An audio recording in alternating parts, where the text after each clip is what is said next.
Well, I think that it is probably the most endangered that it has been since the Revolutionary War.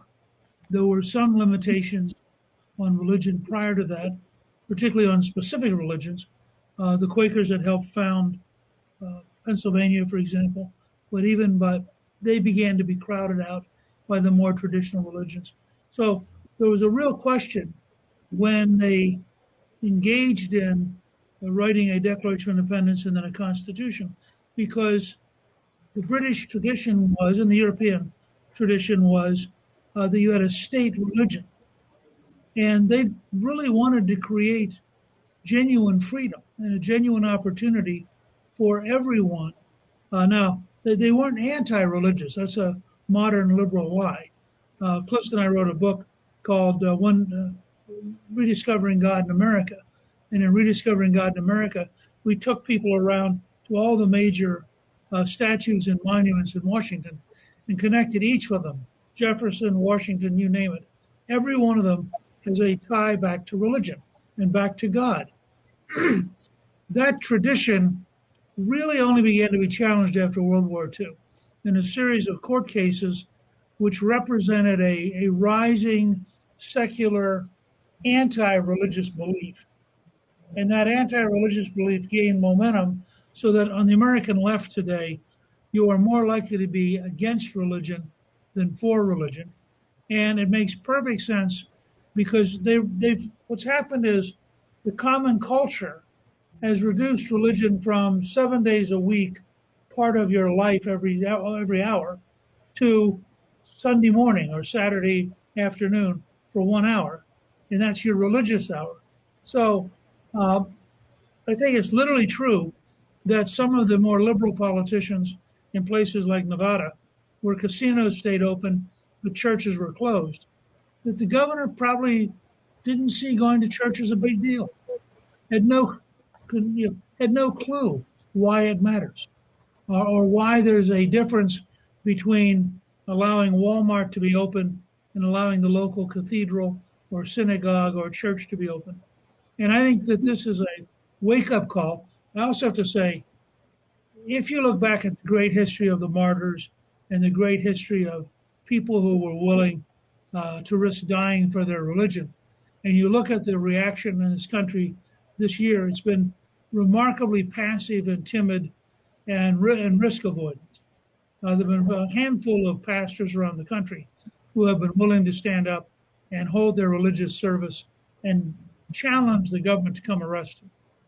But as a general rule, people subordinated, even very religious people, subordinated their most profound personal beliefs to going along to get along, tolerating domination by a secular state.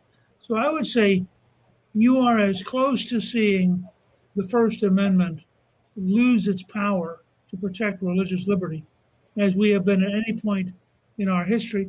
And that's why it makes perfect sense on the left to file a lawsuit against the Little Sisters of the Poor and not even have a notion that that's an anti-religious activity. And I think you're going to see in the Biden administration a whole series of actions that are profoundly against religious beliefs and against people who have religious beliefs. And I think that the challenge to us is to communicate to every American how much the risk is of literally their faith being wiped out or made irrelevant. It's sort of like it's okay if you're Jewish or if you're Catholic or if you're Protestant, as long as you don't take it seriously. We don't mind if that's what you kind of like to believe.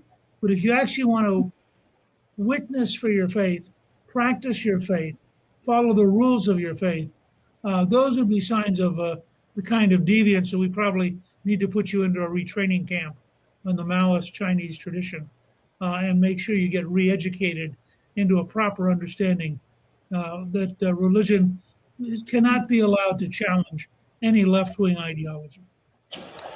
I wanted to follow up on one thing you said, because I've talked to a lot of people in the last month who've had very similar sentiments, which is it's the American public have been so passive in the intrusion that have occurred, particularly since COVID. Do you have a theory why? Is it because the pandemic has just taken so much of our other life away, the economy and our freedoms, that people aren't fighting as hard for religious freedom, or have we just begun to take it for granted? Why do you think there's been such a passive response to such extreme measures? I think two totally different reasons. First of all, I do think the shock effect of a pandemic and the closing down of the economy and all the different things we've been through this year and social distancing, et cetera, all of those left people bewildered. And so they were not as prepared to act on their natural instincts. But I think the second reason is that in all too many cases, being a religious leader has become a job rather than a vocation. So you have an amazing number of religious leaders who are perfectly happy to go to the Rotary Club or the Kiwanis Club, and hang out and go golfing in the afternoon with the president of the local bank. But they don't live a depth of faith in Christ or a depth of faith in Yahweh, and they don't live a commitment that would lead them to stand up to the state. And so we're very close to the kind of danger that George Orwell described in 1984. And it's very funny. I have here in my office a poster that up on the wall that I was given by Solidarity when Callista and I made a movie on John Paul II called 9 Days That Changed the World. And the Solidarity leaders gave us an original poster from the period when they were striking against the Soviet Empire.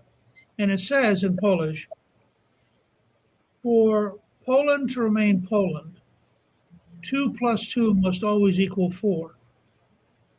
And it's a takeoff on the argument that if the state tells you 2 plus 2 equals 5, or 2 plus 2 equals 7, or 2 plus 2 equals 9, your job as a citizen is to learn what the state has told you. And it was Solidarity saying, no, there are facts and there are truths. And even if the totalitarian dictatorship wants to pretend otherwise, we're not going to do that.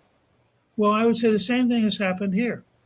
Any reasonable view of where we are would suggest that the time has come for everybody who is truly religious to basically engage in some form of defying the police powers that are currently being used to crush religious people.